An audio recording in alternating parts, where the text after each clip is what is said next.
बिहार में voter list से नाम कटने का मामला लगातार बड़ा होता जा रहा है। 64-65 लाख लोगों के नाम कटने की खबर है और तेजस्वी यादव ने आज विस्फोट किया जब उन्होंने प्रेस कॉन्फ्रेंस में कहा कि उनका भी नाम काट दिया गया है वोटर लिस्ट से। अब वो चुनाव कैसे लड़ेंगे? ये एप्लीकेशन है, मेरा भी नहीं है। हम चुनाव कैसे लड़ेंगे? हालांकि इसके बाद चुनाव आयोग ने बाकायदा एक तस्वीर जारी की और कहा कि तेजस्वी यादव का नाम वोटर लिस्ट में है। अब क्या है क्या नहीं है वो देखा जाएगा, लेकिन बिहार चुनाव में वोटर लिस्ट जो एसआईआर हो रहा है, पुनरीक्षण हो रहा है, वो बहुत बड़े मुद्दे के रूप में सामने आया है। और हमने आज इस पर खास बातचीत की है वरिष्ठ पत्रकार अभय कुमार दुबे जी से। नमस्कार, मैं अशोक कुमार पांडे, स्वागत है आपका टीसीएच पर। आज हमारे साथ हैं वरिष्ठ पत्रकार श्री अभय दुबे जी। अभय सर, बहुत बहुत स्वागत आपका, पहली बार आज हमारे चैनल पे आए हैं, बहुत स्वागत। राहुल गांधी परसों से लगातार बयान दे रहे हैं और चुनाव आयोग को आप ये कह सकते हैं कि लगभग चुनौती दे रहे हैं। सीधे चोरी का पता है हमें और चुनाव आयोग ने वोट चोरी किया है। चुनाव आयोग आजकल फैक्ट चेकर बन गया है, वो अजीत अंजुम का भी फैक्ट चेक करता है, योगेंद्र यादव का भी फैक्ट चेक करता है और राहुल गांधी का भी फैक्ट चेक करता है। बिहार के एसआईआर मामले के बाद से ये विवाद तेज हुआ है। महाराष्ट्र की बात की जा रही है, बात कर्नाटक की जा रही है, मध्य प्रदेश पर राहुल गांधी ने दावा किया है। मैं बहुत डिटेल में नहीं जाऊंगा क्योंकि अभय सर साथ में हैं, डिटेल में वो जाएंगे। इन सब चीजों को आप किस तरह से देख रहे हैं सर? देखिए, हमारा लोकतंत्र इस वक्त एक दोराहे पे खड़ा हुआ है और उस दोराहे पर जो समस्या ये है वो चुनाव आयोग के आचरण की समस्या है। चुनाव आयोग सत्ताधारी पार्टी का प्यादा बन गया है और लंबे अरसे से वो इसी तरीके से आचरण कर रहा है। हमारी सत्ताधारी पार्टी है और उसका जो पितृ संगठन है राष्ट्रीय स्वयंसेवक संघ, उनकी एक थीसिस है। वो थीसिस ये है कि इस देश पर हिंदुओं की हुकूमत होनी चाहिए, यानी जिसको आप अंग्रेजी में कह सकते हैं कि मेजोरिटेरियनिज्म हिंदुस्तान में होना चाहिए, एक बहुसंख्यकवादी हुकूमत होना चाहिए। अगर आप बहुसंख्यकवादी हुकूमत बनाना चाहते हैं तो आपका पहला मकसद ये होगा कि आप एक परमानेंट मेजोरिटी की खोज करें, एक स्थायी बहुमत की खोज करें, क्योंकि आमतौर पर लोकतंत्र में जो बहुमत और अल्पमत का खेल होता है वो बनता बिगड़ता रहता है। जो आज जो बहुमत है वो कल अल्पमत में बन जाएगा, कल का अल्पमत है आज बहुमत में बन जाएगा। इसलिए उसको बहुमत आधारित लोकतंत्र कहते हैं, लेकिन ये बहुसंख्यकवाद है, बहुमत आधारित लोकतंत्र नहीं है। हिंदी भाषा में ये चीज ज्यादा स्पष्टता से निकल के आती है। अंग्रेजी में मेजोरिटेरियनिज्म लगता है ऐसे एक ही चीजें हों, लेकिन अगर आप राजनीति शास्त्र को देखेंगे तो आप पाएंगे हिंदी में बात ज्यादा अच्छी तरह निकल के आती है। तो राष्ट्रीय स्वयंसेवक संघ एक स्थायी बहुमत की तलाश में है। पहले उसने कोशिश की थी कि मुसलमानों के खिलाफ प्रतिक्रिया का लाभ उठाकर और जो पिछले 60-70 साल से जिस तरह से सरकारें देश में काम कर रही थी उनके खिलाफ जो एक नाराजगी और अनमनापन बन गया था, उसका लाभ उठाकर एक बड़ी हिंदू एकता बना पाए, एक ऐसी हिंदू एकता बना पाए जो 50 से 60%, 50% कम से कम वोटों की जुगाड़ उसके लिए करती रहे। लेकिन 2024 में ये स्पष्ट हो गया लोकसभा चुनाव में कि वो जो वोट उन्हें मिलता था वो स्थायी किस्म का वोट नहीं है। वो वोट कभी भी उसका बड़ा हिस्सा फिसल सकता है। नरेंद्र मोदी ने बहुमत खो दिया, उसके बहुत से कारण हैं, लेकिन जो उसका नतीजा यही है कि नरेंद्र मोदी ने बहुमत खो दिया। इसके बाद से इन लोगों में बहुत बेचैनियां पैदा हुई। इनको लगा कि इस तरह हम परमानेंट मेजोरिटी नहीं बना पाएंगे, हमें कुछ और करना पड़ेगा। तो उस और करने के लिए फिर चुनाव आयोग का सहारा लेना शुरू किया गया। हरियाणा में एक नई युक्ति अपनाई गई, महाराष्ट्र में कोई और युक्ति अपनाई गई, उससे पहले कर्नाटक में लोकसभा चुनाव के दौरान एक नई युक्ति अपनाई जा चुकी थी। अब बिहार में एसआईआर के जरिए, और पूरे देश में होगी, जो सघन पुनरीक्षण है मतदाता सूचियों का वो पूरे बिहार के बाद पूरे देश में होगा, एक ऐसी क्यूरेटेड वोटर लिस्ट बनाने की कोशिश हो रही है जिससे भाजपा और एनडीए लगातार सहज रह सके और उन्हें यकीन हो सके कि इस वोटर लिस्ट के आधार पर अगर चुनाव होगा तो हमें चुनाव जीतने में अपेक्षाकृत अधिक आसानी होगी, विपक्ष घाटे में रहेगा, हम फायदे में रहेंगे। इस प्रकार की धारणा के तहत चुनाव आयोग के साथ मिलकर ये पूरा प्रपंच रचा जा रहा है, जिसको हम एसआईआर या वोटर लिस्टों का सघन पुनरीक्षण कहते हैं। अब आइए आप इस बात पर, राहुल गांधी कहते हैं उनके पास एक एटम बम है। वो एटम बम क्या है? वो एटम बम बिहार की एसआईआर के बारे में नहीं है, वो एटम बम कर्नाटक के लोकसभा चुनाव में जो हुआ था वहां से उन्होंने तैयार किया। राहुल गांधी ने शायद 1 या 2, अभी पूरी बात स्पष्ट नहीं हुई है, धीरे धीरे 1-2 दिन में और स्पष्ट हो जाएगी, 1 या 2 लोकसभा निर्वाचन क्षेत्रों को चुना और चुनाव आयोग से कहा कि आप इसकी वोटर लिस्ट डिजिटल कॉपी के तौर पे हमें दीजिए। चुनाव आयोग ने सरकार अदालती आदेश के बावजूद देने से मना कर दिया। तो राहुल गांधी ने इस पे हतोत्साहित नहीं हुए, उन्होंने उसकी हार्ड कॉपीज यानी छपी हुई लिस्टें उन्होंने प्राप्त की। अब एक निर्वाचन क्षेत्र में लोकसभा के हम जानते हैं 15 से 20 लाख तक वोटर हो सकते हैं, यानी अब उनके सामने टास्क ये था, कार्यभार ये था कि वो करीब 40 लाख वोटरों की उन्हें समीक्षा करनी है, उनके पैटर्न तलाश करने हैं। तो उन्होंने बहुत मेहनत की और करवाई। और चूंकि कर्नाटक में कांग्रेस की सरकार है, तो जो चुनाव आयोग के साथ जो राज्य सरकार के कर्मचारी काम करते हैं वो राज्य सरकार के खिलाफ नहीं जा सकते। उन्हें उस रहस्य को उनके सामने बताना होगा कि उन्होंने दरअसल किया क्या था लोकसभा चुनाव के दौरान। तो उससे भी राहुल गांधी ने कुछ नई जानकारियां हासिल की। किसी ऐसी जगह पर जहां भाजपा की सरकार हो, इस प्रकार की जानकारियां नहीं हासिल कर की जा सकती। तो उन्होंने अपनी समीक्षा और विश्लेषण से ये पता लगाया कि किस तरीके से कर्नाटक में इतनी एंटी इनकम्बेंसी होने के बावजूद भी भारतीय जनता पार्टी वो चुनावी नतीजा निकाल पाई लोकसभा में। उसी तरह का चुनावी नतीजा भारतीय जनता पार्टी ने उड़ीसा में निकाला, उसी तरह के हथकंडों का इस्तेमाल करके आंध्र प्रदेश में नतीजा निकाला। अगर आप कर्नाटक, आंध्र प्रदेश और उड़ीसा के भाजपा के नंबरों को घटा दें तो भारतीय जनता पार्टी सरकार नहीं बना पाती। बिल्कुल। राहुल गांधी उसके जरिए ये साबित करना चाहते हैं कि लोकसभा चुनाव में जो मौजूदा सरकार भी 240 की संख्या भी जो आई है भाजपा की, वो भी दरअसल वोटों की चोरी उसके पीछे है। अच्छा, अब जिस वक्त वो ये एटम बम फोड़ेंगे, वो अपनी तय की हुई तारीख के ऊपर ये फोड़ेंगे तारीख, उस वक्त तक मेरे ख्याल से बिहार में SIR की प्रक्रिया के जरिए पता लग जाएगा ये कि वहां पर वोटों के काटने का पैटर्न क्या है। जी देखिए, आज है 2 तारीख, 1 तारीख को SIR दूसरे चरण में पहुंच चुकी है, यानी वो BLA और BLO के चरण से निकलकर वो ERO के चरण में पहुंच चुकी है, इलेक्टोरल रजिस्ट्रेशन ऑफिसर के चरण में पहुंच चुकी है। ड्राफ्ट वोटर लिस्ट प्रकाशित हो गई है।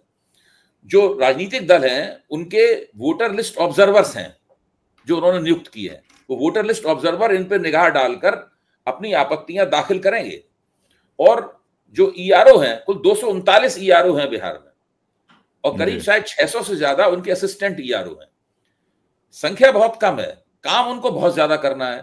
इसका मतलब यह है कि पहले से ही कहीं यह तय कर लिया गया है कि किन किन चीजों को देखना है और किन किन चीजों को ऐसे ही पास कर देना है।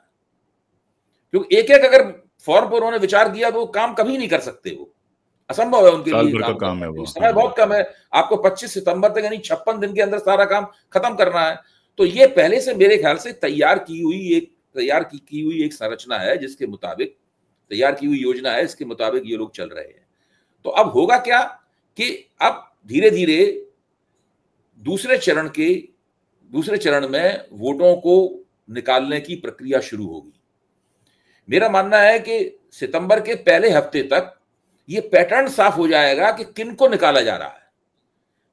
जो पहले चरण से निकाले गए सर, अभी जो पैटर्न है जो हम लोगों ने देखा, 2 सिर्फ आपको डेटा दे रहा हूं। किशनगंज विधानसभा जहां 68% मुसलमान है, वहां सबसे ज्यादा लोगों के नाम हटाए। जी प्लीज, मैं उसी पे आ रहा था। देखिए, जो सीमांचल का इलाका है, सीमांचल के इलाके में मुख्य तौर पर 3 जिले आते हैं। ये तीनों जिले नेपाल की सीमा से जुड़े हुए हैं। ये लोग बांग्लादेश की सीमा से तो दूर हैं। अच्छा, तो जाहिर है कि बांग्लादेश से तो वहां कोई घुसपैठ हो नहीं सकती।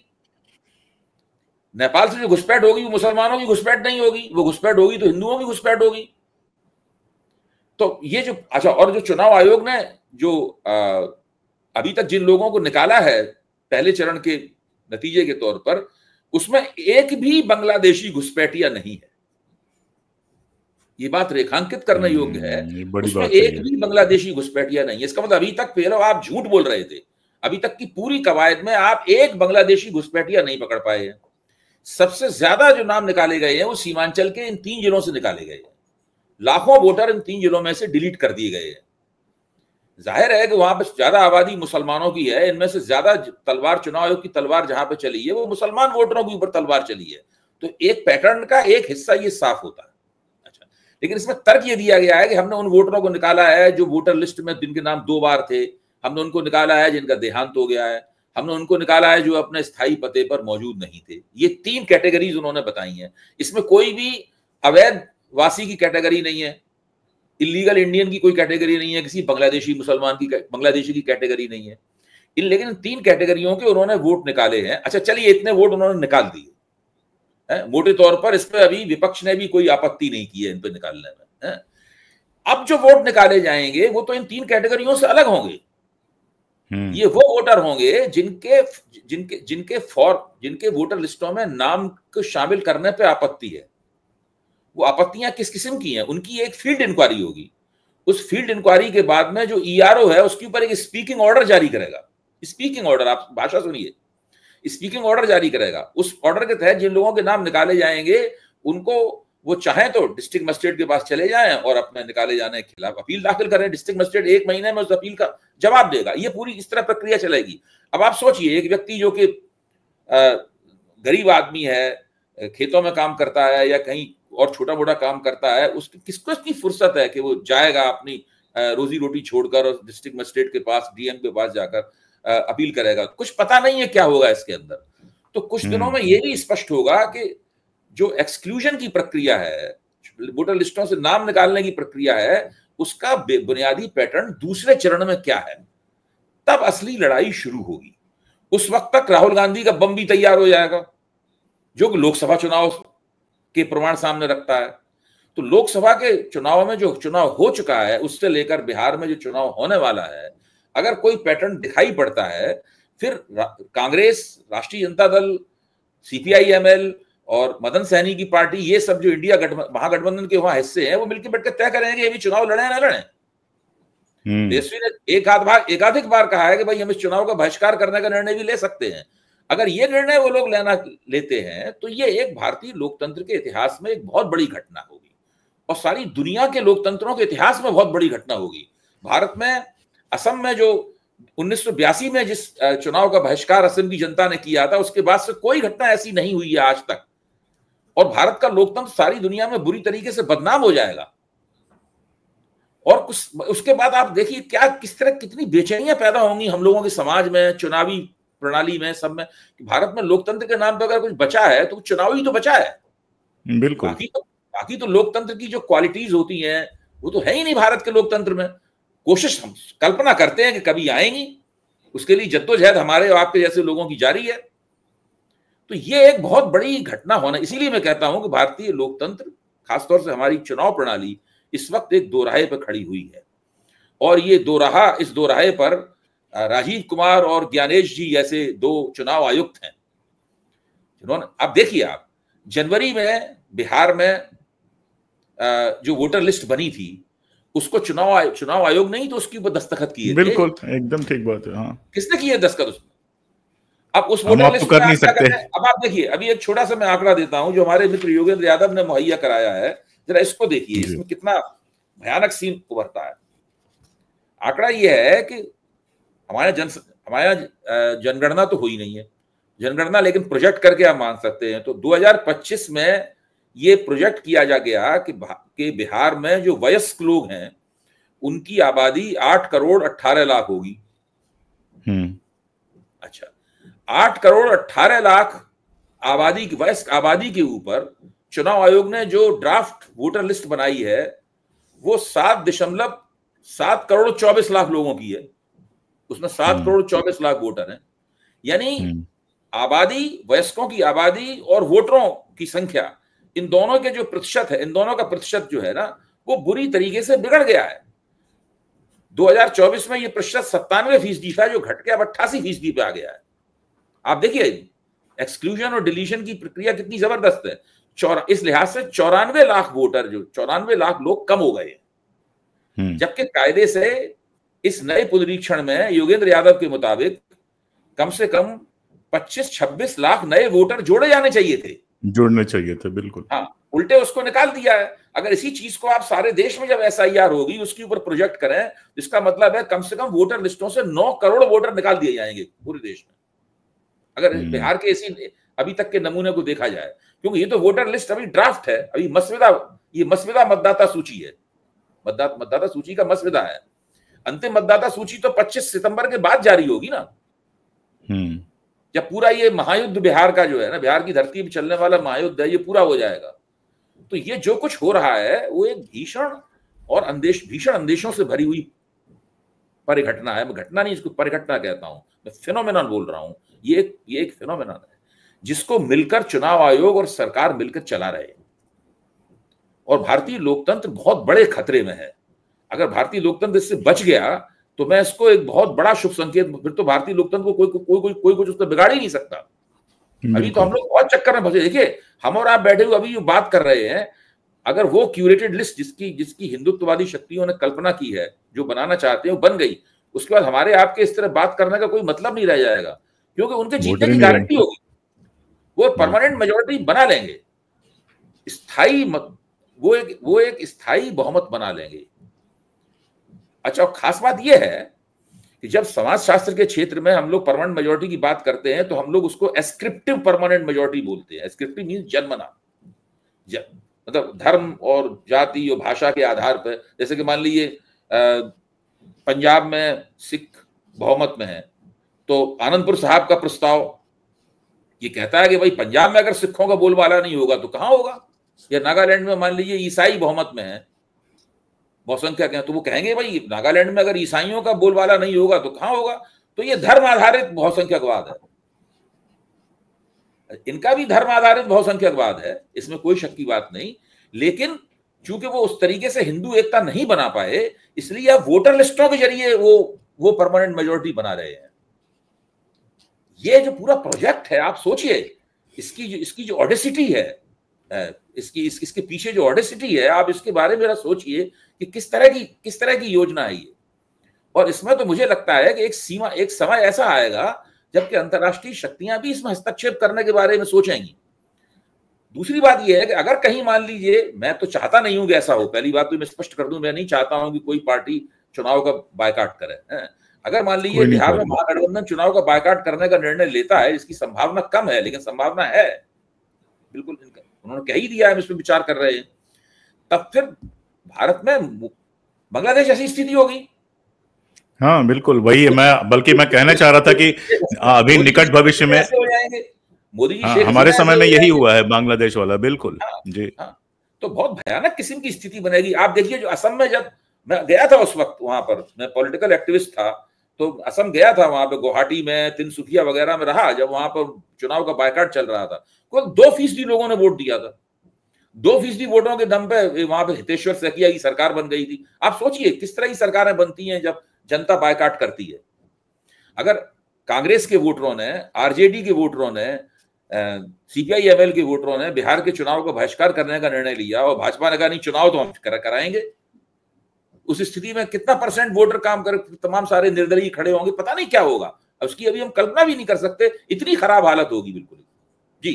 अशोक जी, आपने एक बात कही, मैं थोड़ा इसको दूसरे लेवल पे देख रहा हूं। आपने कहा हिंदुओं की हुकूमत, और मैं सोच रहा था कि हमारे देश में सारे मुख्यमंत्री हिंदू हैं लगभग। अगर कश्मीर को छोड़ दीजिए या पंजाब को छोड़ दीजिए, एक आध और स्टेट को छोड़ दीजिए, तो सारे जो बड़े स्टेट हैं वहाँ हिंदू हैं।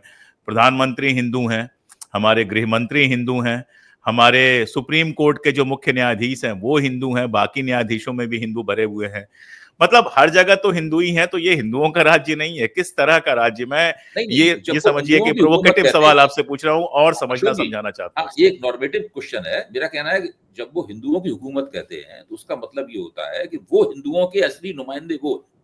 जवाहरलाल नेहरू हिंदुओं के नुमाइंदे नहीं थे, इंदिरा गांधी हिंदुओं की नुमाइंदे नहीं थी, मुलायम सिंह यादव और लालू यादव हिंदुओं के नुमाइंदे नहीं है, मायावती हिंदुओं की नुमाइंदगी नहीं करती। प्रोफेसर भीखू पारेख, जिनका नाम आपने भी सुना होगा, गांधी के बहुत बड़े पॉलिटिकल थियरिस्ट हैं सारी दुनिया के। बिल्कुल। प्रोफेसर भीखू पारेख ने एक बहुत पहले एक लेख लिखा था, वो जवाहरलाल नेहरू के जो 50 के दशक में जो सरकारें बनी, जवाहरलाल नेहरू की नेतृत्व में सरकारें बनी, उसके ऊपर था वो। बहुत उन्होंने कहा है कि वो दरअसल हिंदू सरकारें थी। वो कहते हैं भीखू पारेख, मतलब हिंदू सरकारें घोषित रूप से नहीं, लेकिन उनकी आत्म छवि ये थी कि हम हिंदुओं की नुमाइंदगी करते हैं, इसलिए हम हिंदुओं के जीवन में कोई भी हस्तक्षेप करेंगे, हिंदू हमें वो हस्तक्षेप करने देंगे। कानून के जरिए हम भारतीय समाज का आधुनिकीकरण करेंगे, उनके नाते रिश्ते बदलेंगे, विवाह कानून बदलेंगे, तो उसमें हिंदुओं में हमारे खिलाफ कोई नाराजगी पैदा नहीं होगी। मुसलमानों के मामले में हम करेंगे तो मुसलमान विभाजन हो चुका है, मुसलमान असुरक्षा के शिकार है, वो एक कोने में सुखड़े हुए हैं, उनका नेतृत्व उनके बुद्धिजीवी पाकिस्तान चले गए हैं, इसलिए हम मुसलमानों के मामले में हस्तक्षेप करने से परहेज करेंगे। ये देखकर आचार्य कृपलानी ने जवाहरलाल नेहरू को चैलेंज किया था कांग्रेस के मंच पर। वो कहा था कि आप मुसलमानों के साथ बड़ा अन्याय कर रहे हैं, आप उन्हें दकियानूसी बनाए रखना चाहते हैं, आप हिंदुओं का मॉडर्नाइजेशन कर रहे हैं, मुसलमानों का नहीं कर रहे। तो वो उस सरकार की आत्मछवि भी हिंदुओं की हिंदू आत्मछवि थी। लेकिन राष्ट्रीय स्वयंसेवक संघ ऐसा नहीं मानता। वो कहता है कि हिंदू सरकार तो अभी आनी बाकी है। आप अशोक सिंघल का वो वक्तव्य सुनिए, उन्होंने कहा था कि पृथ्वीराज चौहान के बाद अब हिंदू सरकार आई है पहली बार। इस बीच में जितनी भी सरकारें रही वो हिंदू सरकारें नहीं थी। तो वो कहते हैं जब तक उनकी खुद की सरकार नहीं बनेगी तब तक हिंदुओं को सच्चा हिंदू नेतृत्व नहीं प्राप्त होगा। तो हिंदुत्ववाद, अच्छा, यहां तक कि वो सावरकराइट से भी दूर रहना चाहते हैं। अगर जो पूरा जो अभिनव भारत का और ये मालेगांव मामला चल रहा है, आप इसमें देखिए क्या हो रहा है इसके अंदर। राष्ट्रीय स्वयंसेवक संघ, जब ये इस वक्त यूपीए सरकार में ये सब जांचें चल रही थी, हेमंत करकरे के हाथ में एटीएस की बागडोर थी, तो ये सब लोग बहुत डरे हुए थे। इनको लग रहा था मोहन भागवत को इन्हें गिरफ्तार कर लिया जाएगा, योगी आदित्यनाथ को लग रहा था इन्हें गिरफ्तार कर लिया जाएगा इस मामले में। हेमंत करकरे ने कहा था 10 बड़े आरएसएस के नेताओं के नाम है इन 17 विस्फोटों में। तो ये लोग हर कीमत पे चाहते थे कि किसी तरीके से ये मालेगांव केस की जांच से ही निकलें। ये नहीं चाहते थे कि सावरकराइट अभिनव भारत की संस्था जो है, आप तो सावरकर के ऊपर किताब लिख चुके हैं, आपको मैं क्या बताऊंगा, आप तो सब जानते हैं पहले से। बताइए, प्लीज बताइए। सोसाइटी तो उन्हीं ने बनाई थी अभिनव भारत नाम की, जिसको उन्होंने पुनर्जीवित किया प्रज्ञा ठाकुर सिंह ने और कर्नल पुरोहित ने। तो ये सब जो सावरकर से बहुत दूर रहना चाहते हैं ये, इसलिए सावरकर को भारत रत्न देने के लिए तैयार नहीं है। इतने दिन से 6 साल अटल बिहारी की सरकार रही और 11 साल से यानी कितने लोगों को उन्होंने भारत दे दिया, लेकिन सावरकर को नहीं दिया आज तक भारत रत्न उन्होंने।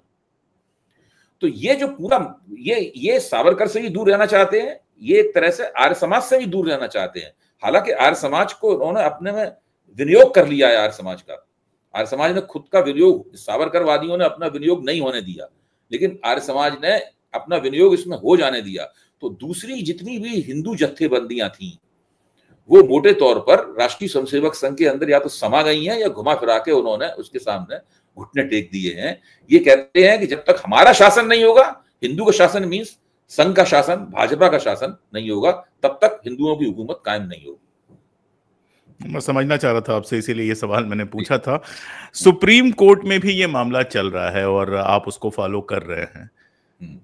कोई उम्मीद नजर आती है कहीं किसी तरफ वो सारी बात जाती हुई नजर आती है? सारा मिला जुला कर सुप्रीम कोर्ट जो कह रहा है कि हम लिस्ट भी डिलीट नहीं करेंगे और आप आधार कार्ड को और फला कार्ड को जो है वोटर आईडी को मानिए, और चुनाव आयोग कह रहा है कि हम नहीं मानेंगे, डायरेक्टली ना कह रहा हो इनडायरेक्टली कह रहा है हम नहीं मानेंगे। तो इतना ट्रिवियल कैसे सुप्रीम कोर्ट को बना दिया? चुनाव आयोग ने हलफनामा दायर कर दिया है ना वहां पे कि हम इसको नहीं मानेंगे। अब तो सीधे सीधे कह दिया है कि हम इसको नहीं मानेंगे। अब तो सुप्रीम कोर्ट उसके हलफनामा, अब सुप्रीम कोर्ट जो कह रहा है वो उसके हलफनामे के जवाब में ही कह रहा है एक तरह से। तो अब देखिए, मैं शुरू से कहता रहा हूं कि हम लोकतंत्र के सारे अंडे सुप्रीम कोर्ट की टोकरी में नहीं रख सकते जी।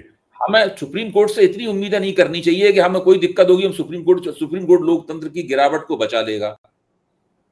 सुप्रीम कोर्ट की वजह से लोकतंत्र में कुछ वो गुणवत्ताएं आ जाएंगी जिनकी हम अपेक्षाएं करते हैं। कभी कभी ऐसा होगा और कभी कभी ऐसा नहीं होगा। आजकल ज्यादातर ऐसा नहीं होता है, कभी कभार ही ऐसा होता है। धीरे धीरे सुप्रीम कोर्ट से लोकतंत्र को मिलने वाली राहतों का प्रतिशत घटता जा रहा है, मैं ये मानता हूं। और मैं एक बहुत ही वरिष्ठ भारतीय जनता पार्टी के नेता और मंत्री का वो वक्तव्य यहां पर दोहराना चाहता हूं, जो व्यक्तिगत रूप से उन्होंने मेरे सामने बैठ कर दिया था, मैं उनका नाम नहीं लूंगा। उन्होंने साफ तौर पे कहा था कि जज वही फैसला देते हैं जो हम लोग चाहते हैं, और जब आपको लगता है कि वो फैसला हमारे खिलाफ जा रहा है तो आप समझ लीजिए कि हम नहीं चाहते थे कि वो फैसला, उस फैसले को हम प्रभावित करें, तभी वो हमारे खिलाफ जाता है। इसलिए उस दिन के बाद से मैंने ये मानना बंद कर दिया कि सुप्रीम कोर्ट से लोकतंत्र को कोई दीर्घकालीन और बुनियादी राहत मिल सकती है। हाँ, लोकतंत्र को बुनियादी राहत जनता की चेतना, जनता कितनी जागरूक है इसके आधार पर मिलेगी। और अपने चुनाव को पॉलिटिकल लेवल प्लेइंग फील्ड में बदलने के लिए कांग्रेस और विपक्ष जो कोशिश कर रहे हैं, चाहे वो राहुल गांधी के एटम बम के तौर पर कोशिश हो या जो बिहार की SIR के खिलाफ संघर्ष चल रहा है वो कोशिश हो, इसमें सुप्रीम कोर्ट भी शामिल है, वहां याचिकाएं डाली गई हैं वो भी इसमें शामिल हैं। लेकिन कुल मिलाकर ये सब लोग मिलकर ही इस काम को, हमारे लोकतंत्र को बचा सकते हैं। बहुत शुक्रिया अभय सर, बहुत डिटेल में आपने बताया। और जब मिलकर सब लोगों को कह रहे हैं तो हम जो यहाँ पे बैठ के बात कर रहे हैं, हमारी जितनी भूमिका है उतनी ही भूमिका उनकी भी है जो बैठकर सुन रहे हैं इसको, या इस तरह की तमाम सारी चीजों को सुन रहे हैं, पढ़ रहे हैं। एक बहुत सीधा सा मामला है कि लोकतंत्र रहेगा तो आप अपने अधिकारों के लिए संघर्ष कर पाएंगे। कल मैं राहुल गांधी का एक बयान सुन रहा था, एक कट कांग्रेस ने पोस्ट किया है जिसमें लोगों ने कहा कि देश का राजा कैसा हो, राहुल गांधी जैसा हो। जिस तरह की चमचागिरी बहुत सामान्य है पॉलिटिकल पार्टीज में, लेकिन अच्छी बात यह थी कि राहुल गांधी ने हस्तक्षेप किया और सिर्फ ये नहीं कहा कि मैं देश का राजा नहीं हूं, कहा कि मैं इस कंसेप्ट के खिलाफ हूं। आप राहुल गांधी से सहमत हो सकते हैं, असहमत हो सकते हैं, लेकिन बड़ी बात यह है कि राजा और प्रजा का रिश्ता टूटा तभी संविधान आया और नागरिक और नेता का रिश्ता बना, जनप्रतिनिधि का रिश्ता बना। अगर नागरिकता की जगह पर आप फिर प्रजा की भूमिका में आना चाहते हैं जिसका काम सिर्फ आदेश लेना होता है, तो वो आपकी चॉइस है। अगर आप नागरिक बने रहना चाहते हैं, अपने नागरिक अधिकार बनाए रखना चाहते हैं, तो बहुत जरूरी है कि लोकतंत्र को बचाने की इस लड़ाई में सीधे सीधे शामिल हो। सर बहुत बहुत शुक्रिया, आप आए, आपने समय निकाला, हम आगे भी आपसे बात करते रहेंगे। बहुत बहुत धन्यवाद।